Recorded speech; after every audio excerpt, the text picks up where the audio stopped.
Hello po, tamang oras ng pag-inom ng tubig. Parman buwelva po uli. Una, mahalaga ang pag-inom ng tubig pagkagising sa umaga. Nakakatulong sa pag-rehydrate ng katawan matapos ang mahaba at walang tubig na tulog. Pangalawa, pag-inom ng tubig 30 minuto bago kumain ay maaaring makatulong sa digestion at pagpapababa ng appetite.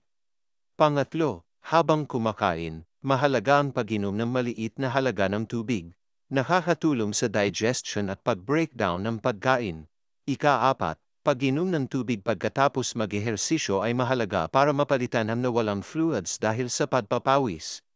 Ika-lima, pag-inom ng kaunting tubig bago matulog ay nakakatulong sa pagpapanatili ng hydration sa buong gabi.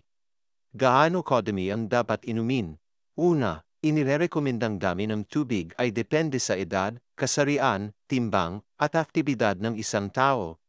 Sa lalaki, 3.7 liters o mga 13 baso ng tubig bawat araw.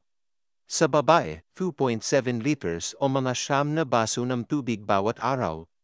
Pangalawa, during physical activity, ang mga taong aktibo o madalas mag-ehersisyo ay nangangailangan ng mas maraming tubig upang mapalitan ang nawalang fluids. Ingat po palagi. God bless po.